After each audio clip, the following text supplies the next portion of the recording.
Alrighty, Doc here from North America. Good morning, good afternoon, and good evening. What do we got going on today? Well, it seems like the same theme going on in the sense of the Fed is not going to be so aggressive, I guess it is. We know that they will raise rates going into July. I guess it'd be the end of July. And so then we'll have two back-to-backs. That's what the markets seem to be interpreting. And then from there, what we will see is basically probably, a question mark about September, or maybe, Powell will say something, and we'll know how the markets react. And obviously, we watch our quants by that point. But I really do believe that we are in this big sloppy sideways chop, going in no direction. I think yesterday we showed that looking at the which product was that? It was Swiss. Looking at the Swiss, when we looked at the Swiss yesterday, let's just throw it up on the screen here on J4X. It was a good example of it. It's just a sloppy, summary type of confusion, political. It's basically the malaise of a summer, a malaise of a fact of a very dramatic election coming up, and what else can we call it? But look at that. You can see that right there. I just think we're going to try to zigzag our ways through that. Now, we saw a lot of the other products are not really acting as well as the Swiss. So it was a little question mark there. But that's how we that's how we think we're going to see it. And no doubt the election itself is going to be very important because everybody is talking about it. I mean, that's all we talk about here. Now, we don't trust the media to talk about it. I mean, the media is doing its best to try to, I guess you could say, support one side instead of giving us just the general news. But that's really where we stand at the moment. All right. I think over on Chicago Quant, we have the, the dollar index up there. So let's slide over to the dollar index after just seeing the, well, you can see the Swiss is kind of playing at that bottom end of whatever range it seems to have developed there now. So let's go over to the dollar index itself. And right there, you see it's trying to perk up a little bit. We're still, and we're even playing with a daily buy as we speak right there. And we're still in that weekly buy now for the fourth week. So combine those two together, and we are seeing, that the dollar is not being, let's put it this way, it is not being backed off. And also, we have data that just came out too on the markets, and the markets are kind of chill at the moment, nothing major. I mean, we've seen the Dow go plus, then we've seen it go minus, and now it's plus again. So we're seeing that type of action also at the same time. I think I'm trying to see what came out this morning. Let me just take a look.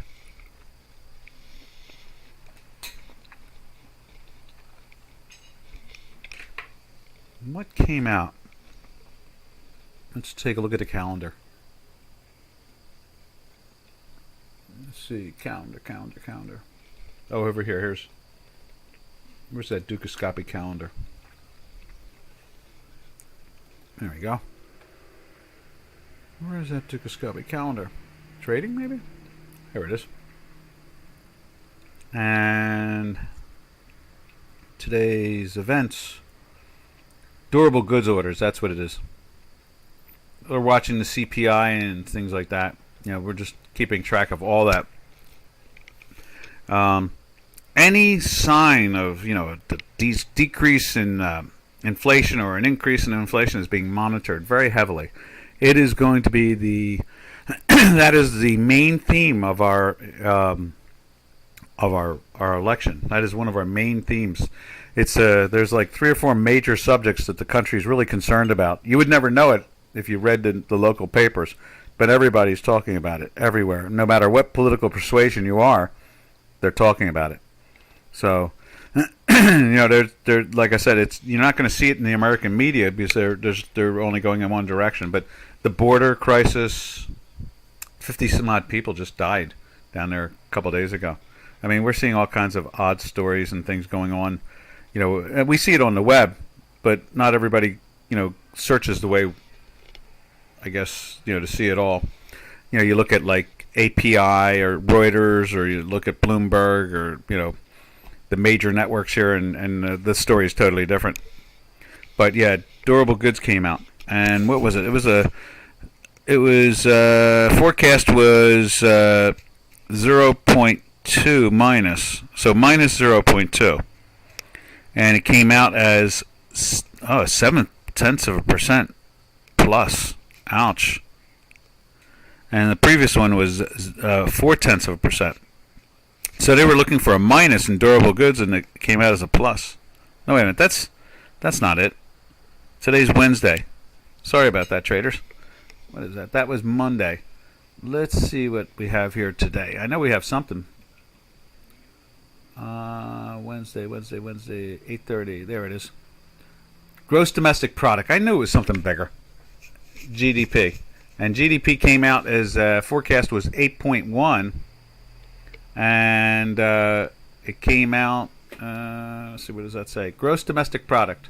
Gross domestic product forecast and previous. Actual. They're not reflecting AM. They don't have it in the news. It'll be out there in a few seconds. I'm sure I'll be seeing it. I have the tape up top and see what they're saying there. And the answer to that is... There we go. Okay. Best early recession indicator. So that's why they're looking at it. And what is going on here? Hasn't come on yet. And it's not filled in. Oh, here it is. Yeah, so GDP final first quarter read was down 1.6.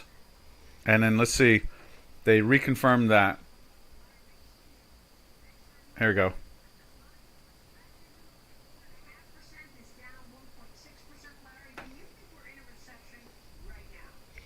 Okay. And they're...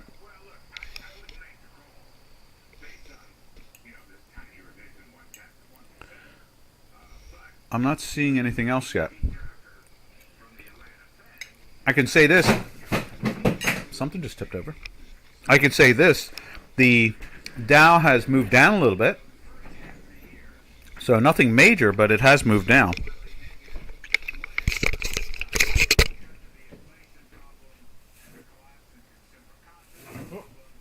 Let's see. Let's put that right there. There we go. So I'm not seeing the number. What's the number for Q2? Why am I not seeing that?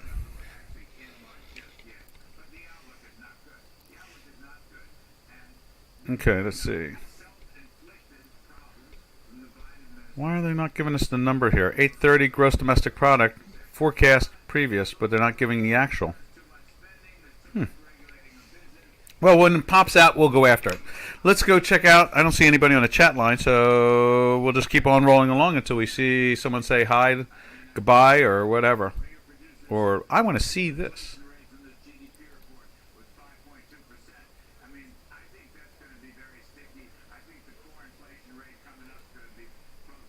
Oh, it hasn't come out yet. That's what the... Oh, there it is, 1.6. Now, that's the first quarter. I'm looking for... Oh, I guess I'm waiting for... I thought today's GDP was supposed to come out.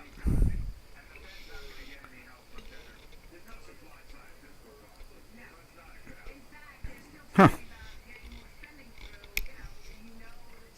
Interesting. I'm listening to what they're saying. The Dow Jones Industrial Average is down 13. I mean, it's up 13 points. Down before the news came out. It was up like about 100 and something. Nothing major. That's background noise at this point, so I'm not really worried about it. But thank you, Kimbo. Thank you.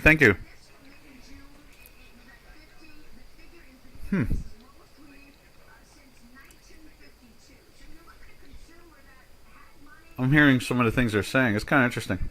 All right. I don't see the dollar jumping too much from it right now. Let's go over to the stock in this. No, we already knew that. But let's just take a look at are any of the currencies really moving from it. Let's check out the euro. Euro is still seeing a little pressure, but it's off its lows. You can see that right there.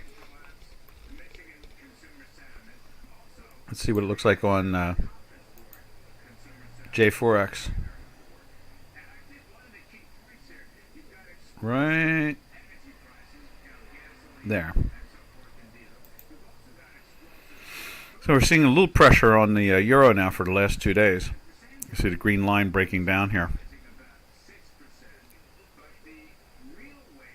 I appreciate it, Kimbo. Glad for it. That's what a trading crowd does. Someone yells over to the other side of the pit and says, or the crowd, and goes, "Hey, did anybody see the number yet?" And then like, "Yeah, there it is." It's like, "Oh, okay, thanks." That's why I relate to this as like a crowd or a trading crowd or a trading pit. Let's see. All right, so euro is kind of flattish. You can see it. Matter of fact, look at it. It's trying to turn up even more. So let's see. 10-year treasuries are at 315, almost 316. First quarter. They're giving us the first quarter. I thought they were supposed to give us today's. So all they did is adjusted the 1.6 from 1.5. But I thought there was supposed to be today's number. You know, the remember, July is the second quarter, isn't it? Let's see. So, like, January, February, March is the first quarter. April, May, and June, and today's the last day of June, so that GDP should be today's number.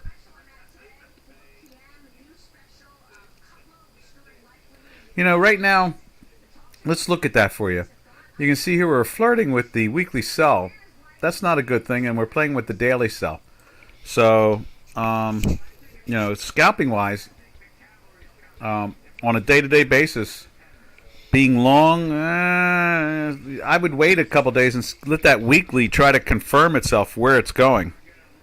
See, that's the whole trick of our mathematics, is that we don't tell it, it tells us. And so we're not really clear. Right now, we just know one thing. We're in a daily sell, and we're below the weekly sell number. So that's trying to tell us that there's some definite selling pressure going on.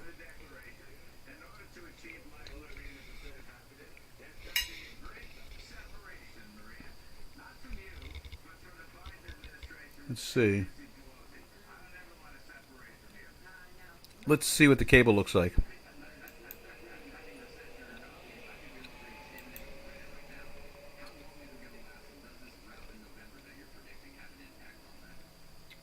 They didn't put out the numbers for today. I'm confused by that.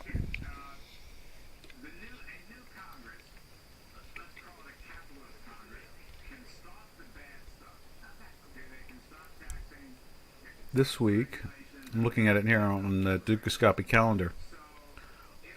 The forecast in the previous, this is the forecast for last quarter. I want to know what today's was. It's tomorrow. That's what it is. So GDP's coming out tomorrow. That's what it is. So they were just confirming the official number for the last quarter. That's what they're doing. And so it just picked up another tick, which is not anything you get too nuts about, So, in other words, it would have been different if that thing had been like 2.0, But 1.5 to 1.6, that's just noise. So, all right. Yeah, but Kimbo, I'd be careful. This thing is trying to show us that there's some selling going on in here, and they're buying dollars, which is not necessarily that far-fetched. That's the thing. It's not that far-fetched. And so tomorrow, as the beginning of our broadcast, we're going to be getting I guess we're going to be having the first official view of what the second quarter is. And the last we looked, the Federal Reserve is saying it's going to be 0. It's not plus or minus. They're claiming it's 0. So if it comes out, like minus 0.1 or 0.2, then we'll be officially in a recession. And And what really comes down to that particular point is that a lot of times when you see this market, these indicators that low, that's usually the beginning of a buying opportunity. You know, when it comes to the equity markets, because markets will turn when they think that the economy is kind of, you know, at its lows. That's usually the way it works there. Kimbo says, let's see, how did you bought work when you traded? Let's see, how did you bought work? Or let's see, I'm a scalper. How did you? Let's see, did it buy sell based on the math? I'm literally gonna flip short in a few minutes. So, let's see. In other words, how did we trade the news? Is that what you're saying? How did we buy and sell when these data points came out? Before quantitative easing, and Janos had a couple of different videos on this. Before quantitative easing, in 2008, usually when economic statistics came out, they were way more. What's the best way to describe it? They were consistent of moving the markets, and it had longevity. So in other words, when numbers came out that were important like this, it went on for a couple of days. You know, the money moved around. You know, you could have a 1 or 2 day action from it. In other words, once it started to sell, you know, there was a lot of pressure on it. You would get higher. You would get something like, if it was bad news, it would be lower highs, and you know, throughout the next couple days, and when they made a new high and failed, that's why he would say new high and failed, and then it fell back down and took out a new low. They called that a failed high. You know, those things were much more deliberate and consistent. Ever since quantitative easing, and the Federal Reserve now is running everything, because remember, what happened in 2008 was a collapse of the financial system. So before the collapse of 2008, with the collateralized debt obligations, you had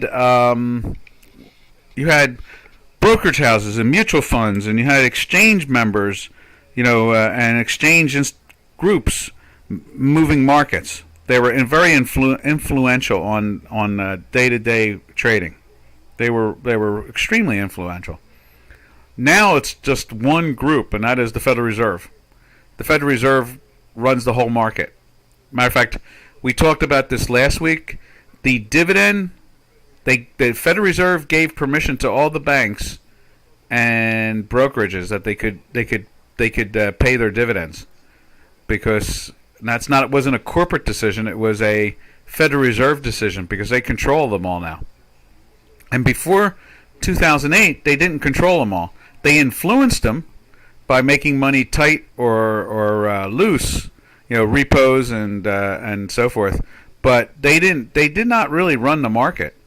More, you know, I mean, they did it on a day-to-day basis. I'm sorry, like a quarterly basis. Now they do it on an hourly basis.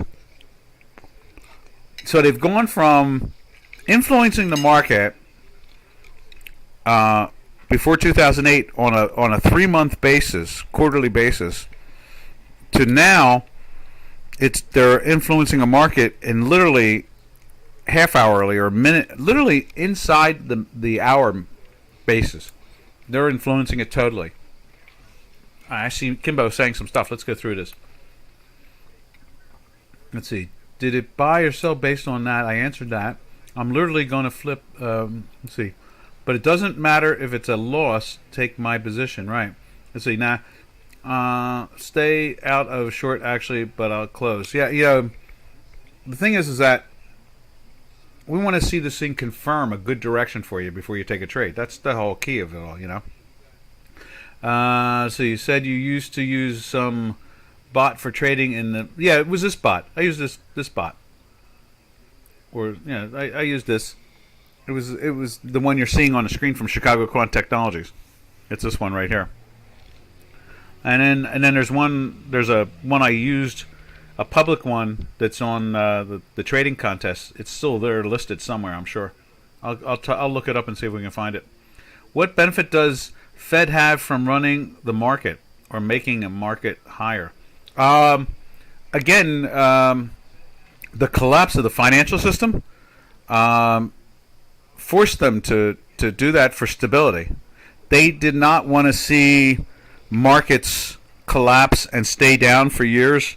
They wanted the philosophy of Bernanke, who was the Fed chair at the time, was he looked at it as the crash of '29, and he wanted to alleviate society's problems. But I thought we had enough safety nets for that, so it was a little confusing to me. So what he was doing is he was preserving the institutions that were part of the problem,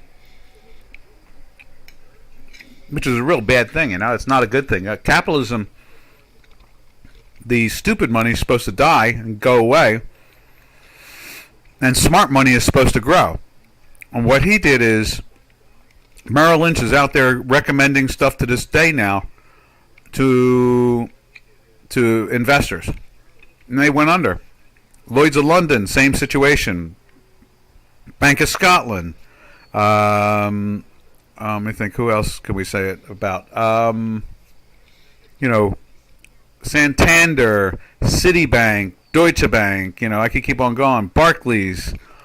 These companies all went under, and then the central banks propped them up again to keep them alive. So the German central bank owns Deutsche Bank. The Citibank in New York is owned by the Federal Reserve, and that's why they trade at like almost bankruptcy prices. Merrill Lynch is gone and owned by Bank of America. Bear Stearns is now owned by JPM, who was a responsible broker who didn't do collateralized debt obligations. Wells Fargo survived. They're sloppy in their own way, but they survived because they didn't do them either. There were a few bank or brokerage houses who knew that it was stupid to do those things. PNC Bank or Bank of New York and Mellon knew that they were foolish investments and stayed away from them. And others, like a Lehman or Bear Stearns or Merrill Lynch and Wachovia here in the States, and got clobbered by it. So that's why they do that. To protect pension funds, protect the government so that they can keep on spending money. It's a political one. It really is. It's a political decision. It happened at the beginning of the Obama administration, at the end of the Bush administration. So the socialists in our country used it as a tool to protect their friends. People who financed them and so forth. Or supporters, that type of thing. The big banks and so forth. Like I said, we talked about this yesterday. Traders on the floor were very conservative and capitalistic. We were the conservative side of investing. It used to be that way with brokerage houses up until when they changed the commission rule, and they allowed brokerage houses to sell stock in their broker. A broker was not allowed to sell stock in themselves at one point. And then when the late 60s came along, going into the 70s, they opened up the doorway for brokerage houses to sell stock in themselves. And when they did, then all you had is the salesman. You lost the traders. The traders went off on their own to trade. And, and they left a lot of those brokerage houses, lost lots of traders. They went to the exchange floors and opened up their own operations. And, and so what runs the markets today are more salespeople than there are traders. That's the problem. So that kind of fits it all together. Let's see, what benefit? They run it on an hourly basis. Oh yeah. The Fed is involved in there every day, and they may let it go down for a couple hours or something like that, but they'll prop it back up by the next day or by the afternoon. You'll see the rebound usually. Sometimes they'll let it fall down just for opportunity to buy cheap themselves. Remember, the Federal Reserve has a $9 trillion balance sheet now. Before quantitative easing, the Fed had a $400 billion balance sheet. 400 billion. Maybe it was like 368. It was like 368 billion dollars. We rounded out to 400 billion. Now the Fed has a $9 trillion balance sheet. That means it's their portfolio. So they're in there buying and selling when they want. They influence currencies. They influence the S&P 500. They influence everything. And at the same time, you can see in the volume, I've talked about this, the volume has dropped as much as 75% in the stock market. Now, of late, the last 3 years, during the Trump years, and more capitalistic legislation was passed, and they took away some of the socialist stuff, and they removed a lot of socialism. The volume started to increase back to normal in the stock market, and same thing with the currency market. But it really is not. It's not where it was before 2008. And what they're really fighting for is stability. Look, when you have a $9 trillion balance sheet, or a portfolio now, they're bigger than BlackRock.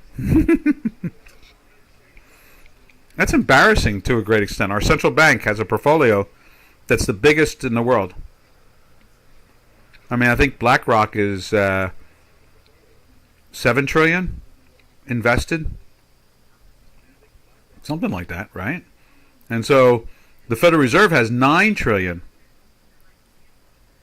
That's what they call QT, quantitative tightening. What they call tightening means that they would sell some of the portfolio back into the market. No, anytime they want during the trading day. They have trading desks in New York and Atlanta and so forth. I guess you sell when it's strong, and you buy when it's weak. And you can truly see. You can really see the technical analysis is much more influential than the fundamentals are anymore. So in other words, when you see like it get down to a Fibonacci number, it seems like the bounce. The central banks have taken John Murphy's history of trading and technical analysis, and they use it. They look at the moving averages, and they use the stochastics, and they do they do all that stuff.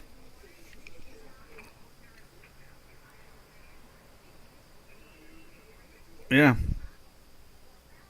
Yep. So I know it's hard to believe, but see, that's why I'm on Dukascopy and I'm not doing stuff here. I don't try to push too much on the States here. Is that when you say this stuff on Bloomberg or you say it on to, CNBC, the only place you can see it will follow it is what do you call it? Fox Business talks about it. But after that, nobody else talks about it. Fox Business is owned by Murdoch, not Fox News. Fox News is not owned by Murdoch anymore. Fox News is owned by Disney. So Reuters won't talk about it. None of them do. It's very irritating. It's enormously irritating as far as I'm concerned. No, all kinds of economic majors and so forth and so on. They have thousands of workers. You want a good job? That's it. Join your central bank. Wherever you are, join your central bank. That's a good paying job, and you'll be deeply influential. And I think you can insider trade too. I think you can actually you can probably buy. They're like the CIA. They're an NGO on the same documentation. So was it one of the Fed presidents was trading ahead of the news, and they forced him to retire, not resign or get sued or anything like that. They just forced him to retire. And I'm sure if you don't tell anybody you're doing it, they're not going to look at your bank account, so it don't matter. He actually wrote an article about the fact that he'd been lightening up on his portfolio. And people were like, wait a minute, aren't you at the Federal Reserve and you're lightening up, and then the Federal Reserve was selling, and then you started buying all these? Yeah, I don't know why he published something about his account. And people were like kind of stunned. It's like, you're not supposed to be front running. And it's like, well, why not? They're legally allowed to. Our Congress people are in government, and the Federal Reserve people are, and the Central Intelligence Agency. All three of those organizations are allowed to invest anytime they want, wherever they want. As a congressman, you have to file what you're invested in, but you're not. There's no law stopping them. The Republicans are trying to pass a law to stop them from insider trading. Oh. I know, it's crazy, isn't it? I have to laugh and drink water at the same time. It just is what it is, you know. Maybe, Trump tried to stop it, wasn't able to, and they bounced him out. But he's going to be running again, so we'll see. Anyhow, let's go over to. Hey, Kimbo, you want to see? Let's go back to. You can see there. They keep on trying to lift up the euro, and it seems to fall back down again. So, let's go over to cable. I think I have cable up on J4X. There it is. Yeah, and same situation. It's rolling over, and I'd imagine, as you can see there, it's slowly rolling over, and it's at a daily sell now for a second day. So the pressure's on. Not sure. I guess, money may be trying to set into a neutral position for tomorrow's number. Let me explain another thing I try to make everybody aware of. Here's another thing that's being important. All these funds, these public funds that are incorporated, what they do is they write it. I talk about this in the webinars a lot. They have a manifesto, an incorporation manifesto. And if they don't do what their incorporation manifesto says, then they can be sued. It doesn't matter if they're making money or not. They can be sued. I've seen plenty of fund be sued, and they make money at the same time. And that's because it's easier to make money suing somebody than it is trading. And so when the news comes out tomorrow, the funds are going to have to do something. So in other words, if they're in a recession, then a lot of the manifestos out of the 6,000 or 7,000 funds that are out there incorporated will have to do what their manifesto says. Most of them repeat themselves to begin with.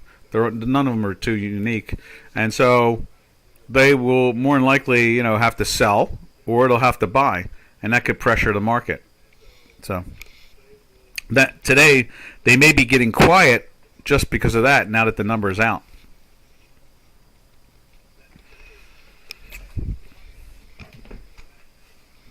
And so that's the name of the game there. What else can we say about any of that? I guess the big key is that the numbers are going to be what they are. I think we're in recession, and the Federal Reserve will hold the markets up either way on one level or another. Why are bank traders forced to trade every day? They're not. They barely exist. Most of those bank traders are gone. It's the only real matter of fact. That's another problem, is that the trading desks for the private institutions are almost non-existent now.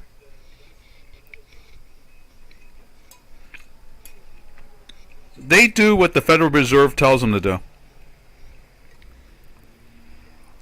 So those trust departments and trading have been what's the word I'm looking for? They've been downsized by 70-80%. That's a lot. So that removes liquidity to the market,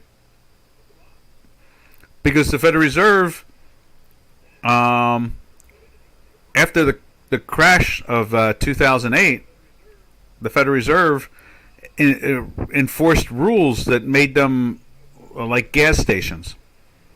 You know how in the United States we have gas stations and some can repair cars? Well, imagine now that they can't repair cars anymore. They can only sell the gas. It's the same way now. The banks can only basically put deposits into savings accounts and buy U.S. Treasuries, and they can't go and invest in as freely anymore as they used to, like collateralized debt obligations and so forth, and mortgages. You know, they've passed all kinds of rules to stop institutions from doing what they do. See, they should have gone out of business instead. So in other words, Merrill Lynch should be gone. Citibank should be gone. Deutsche Bank shouldn't exist anymore. All those big institutions that went belly up, Lloyd's of London should be physically gone. Those names should be gone. They shouldn't exist anymore. And people will say, "Oh, I remember," just like E.F. Hutton or Shearson or something like that, or some of the other brokerage houses. They should be all gone. They should be out of business. The people who ran them should be ostracized and be kept away from the industry, but they're not. Instead, those institutions still exist, and they are investing the way the Federal Reserve tells them to invest now. And so they still are involved on one level or another. And that's what collateralized debt obligations did. They bankrupted the financial system and destroyed it to the point now where the Federal Reserve runs it. I'd imagine you have to say, I know you're probably wondering, what's the objective? How does it end? Well, the objective is they're hoping that they'll be able to liquidate the $9 trillion portfolio of Deutsche Bank stocks and bonds and Merrill Lynch bonds and so forth. And they have all those things in there, and they have even more. They own all kinds of junk in there, and they're hoping that they'll grow out of it over the decades. That's why they forced all these marriages together. Once Lehman went under and went bankrupt, they realized that wasn't the way to play it, or they would lose supporters. So what they did is they married bad companies with good companies for the name, and to take on the future debt of those companies, and that's what the $9 trillion is all about.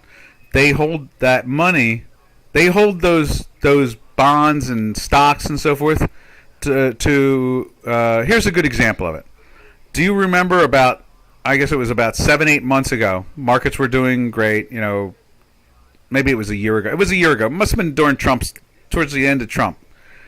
It was during the end of the Trump presidency. Bank of Scotland.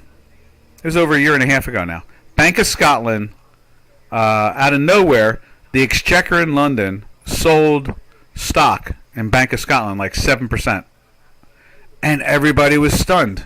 They were like, why are they selling stock of Bank of Scotland? How does that happen?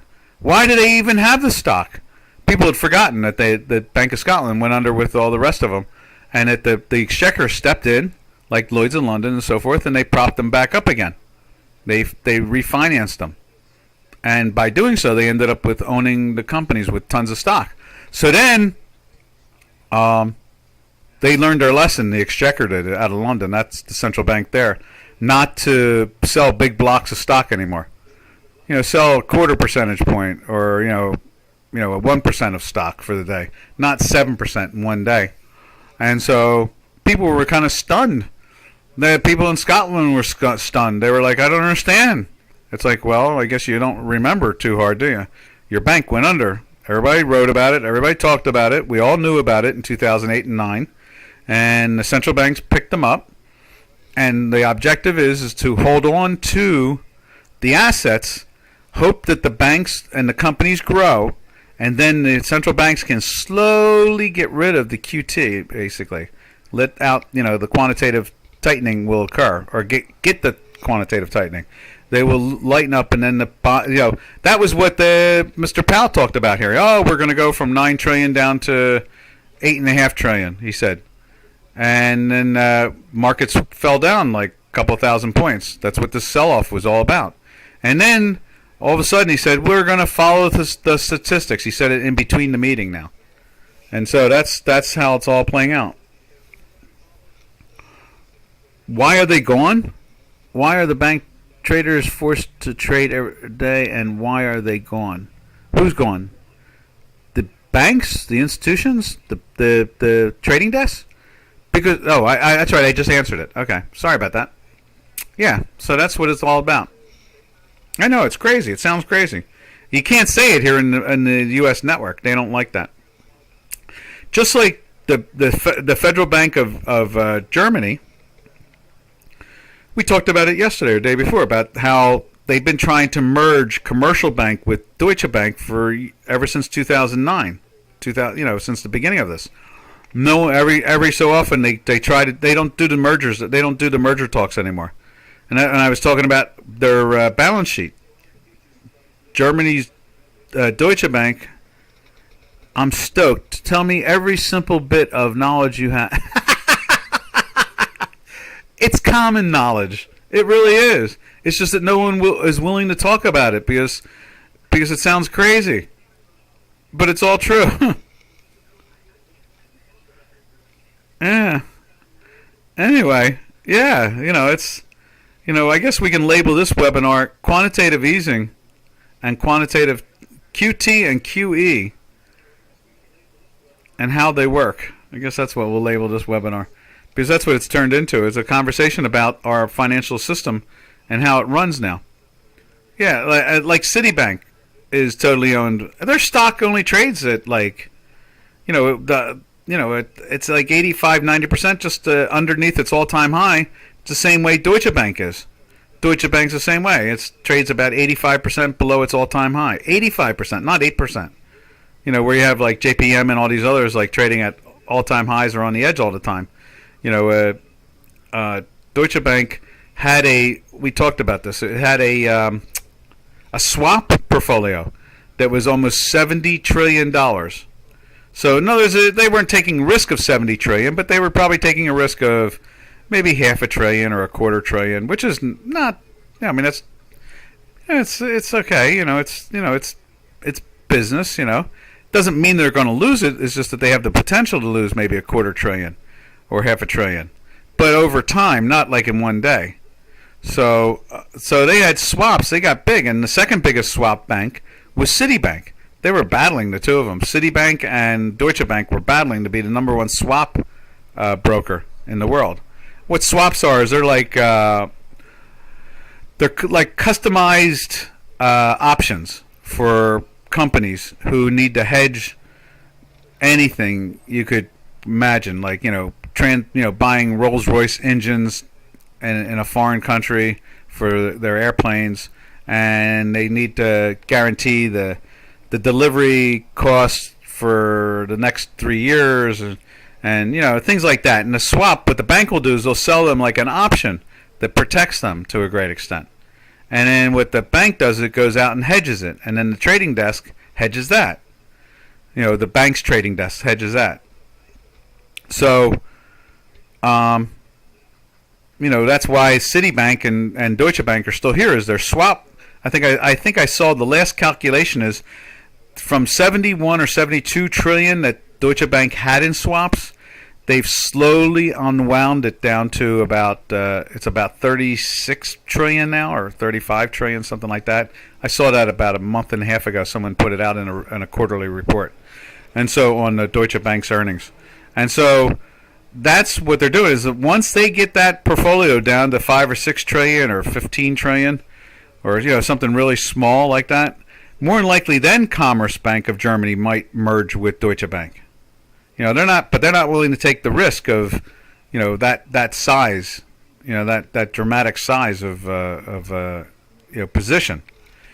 You got to imagine the GDP of Germany is a little under $5 trillion, and they've got their number one bank had positions on of the size of 70 trillion. That's dramatic, Yeah, well, it's relative. Like that Al Einstein thing, it's relative. I mean, 15 trillion versus 70 trillion or 72 trillion. I think I saw one time. I think I saw that the Deutsche Bank had 71 trillion in swaps. Yeah, I think it was just a little over 70 trillion, but I was just rounding it out. I mean, what's a trillion here or there anymore? Especially when the Federal Reserve has a balance sheet of 9 trillion, and nobody on the planet has a balance sheet like that. I guess you could say the balance sheet of Deutsche Bank was 71 trillion at one point. That's how outrageous it was. Now, the way swaps work are a little bit different than the way the Federal Reserve is working, but the idea is that they parked bad bonds, bonds that basically went belly up or close to it, into their portfolio, hoping that one day, 20, 30, 40... Matter of fact, I saw Bernanke talk about it one time. The former Fed chair said that, we won't see that portfolio shrink for 30 years or 40 years, or maybe even 50 years. So the Federal Reserve is, when they really pressure the Federal Reserve to dump the 9 trillion, it's against the concept of what Bernanke was suggesting at the time. He was suggesting they were going to have quantitative easing, and then they were going to get out of the market after a couple of years, and they were going to have a bond portfolio or some type of portfolio that was going to be slowly liquidated over the decades. That's how he suggested it at the time. Now, somehow or another, they forget that, and everybody every so often talks about liquidating the 9 trillion like tomorrow morning. And it's not going to happen. And that's why the market got a little excited when they heard that Powell was actually talking about liquidating like $500 billion for the year. That was like, oh, no. We're getting out of our position first before you get out of your position. That's what it came down to. Is the regular market said, no. You're not going to get out of your position. We're going to get out of ours. And the stock markets went down. I mean, the Dow was down 15-20%, and the S&Ps are down 20%, and the Tech 100 is down 30%. So I mean, they might own a lot of those bonds. They may have had to pick up those bonds when everything collapsed. So we have no idea what. That's another thing. The Republicans under Trump tried to audit, like an accounting of the portfolio, and they refused. The Federal Reserve refused to tell them what was in the portfolio. Matter of fact, the Federal Reserve refused to be accounted. Dow Jones? What about the Dow Jones? Yeah, they refused. That went on for a year and a half. The Congress, the Republicans in the Congress and the president was supporting it to find out what was in the portfolio. They just refused altogether. They said, no, we're not going to tell you. Oh, sure. I'll vote for a banker anytime or a businessman anytime over a politician.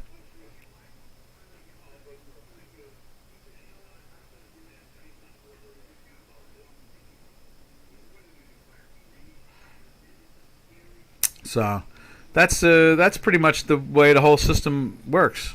The Federal Reserves are holding on to old debt or positions that need to be liquidated some time in the future, but that future is not necessarily tomorrow morning.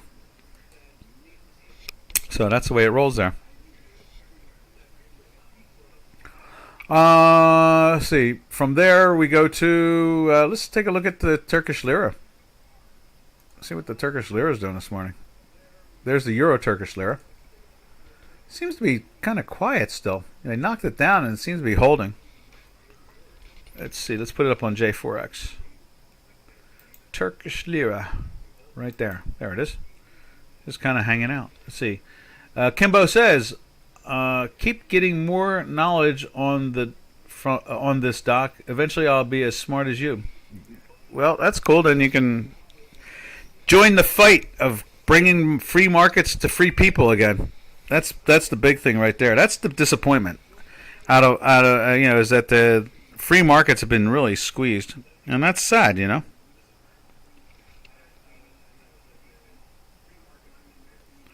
That's the sad thing out of it all.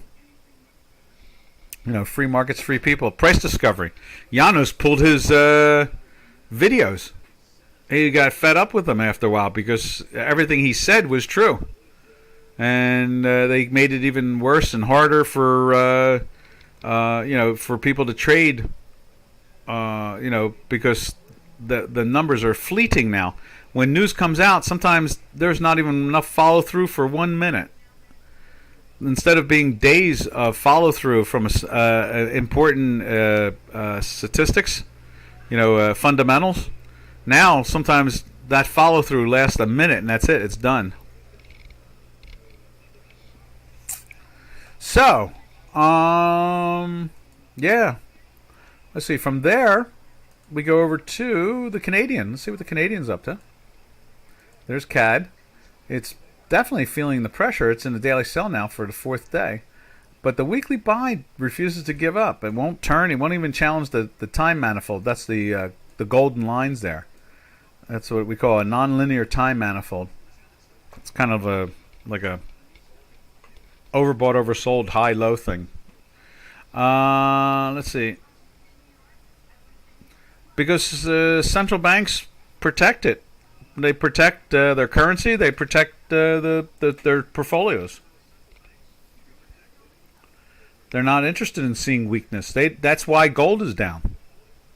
They hit gold because in the manifestos of thousands of funds, if gold goes up to a certain percentage point, they're supposed to liquidate certain bonds and liquidate certain stocks. In other words, sell them out of their portfolio.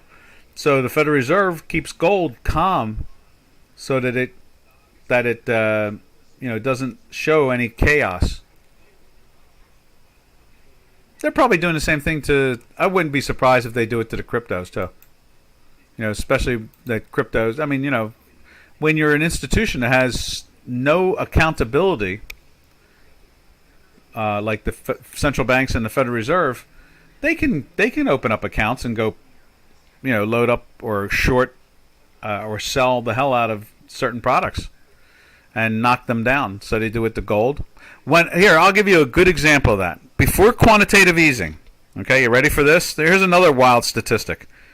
Dead fact. Another dead fact. Solidly dead accurate fact, okay? Before quantitative easing, gold traded almost 1-to-1 to the amount of, and same thing with silver and all, to the amount of volume every day to what was in the vaults held at the exchanges. Okay, so in other words, if they traded 100,000 ounces of gold for the day on the exchange floor in contracts, then more than likely they had, say, if it was 100,000 ounces, they had like 99,800 ounces in the vault. Okay, so in other words, if they traded, we'll make it a simple number. If the exchange traded 100 ounces for the day, we know that they trade lots more than that.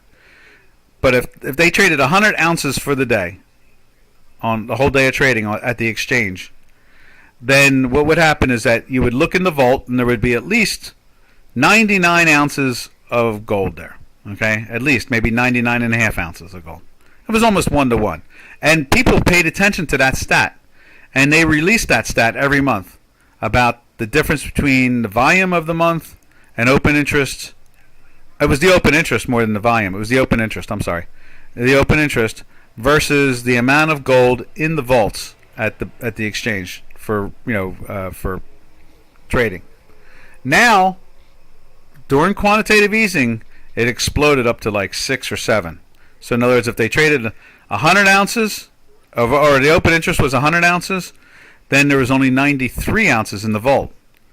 And it got worse, and it got worse, and it got worse. And I used to report this every month when they reported it. I've stopped paying attention to it. It got up to 1,000. I think it's over 1,000 now. So in other words, for every 1,000 ounces of gold in open interest traded, there's only 1 ounce of gold sitting in the vault now. That's it. Yeah, I know that's mind-numbing when you think about it. So for historical years, decades, hundreds of years, whatever, it was almost 1-to-1. Okay. Now, obviously gold wasn't traded for. President Roosevelt did the same thing. He outlawed trading gold, from the 30s into the 60s. So for 30 some odd years, you couldn't trade gold in the United States. But he tried to do the same thing, only a different way. So now, when they trade 100,000 ounces of gold at the exchange in open interest, in other words, existing, in the vault, if there's 10,000 ounces, you'll be lucky. There might be only 5,000 ounces in there. Who knows? It's so small now, I don't even follow. Yeah, it is. We talked about it. I used to talk about it here. They hated it. They don't like talking about that on the main, like Bloomberg or CNBC. They won't talk about that stuff. They instead, their job is to rah-rah, cheer for people to buy the IPOs and the stocks and so forth. So, all right, on the Canadian, let's check out the Canadian. Canadian kind of moves with the oil complex. So when we see Canadian, let's put it up on J4X too. When you see Canadian gaining against the dollar, normally that means oil is probably higher. So let's just put that in there and take a look. I haven't looked at oil today, but I would assume it's higher. We'll find out in a few seconds here.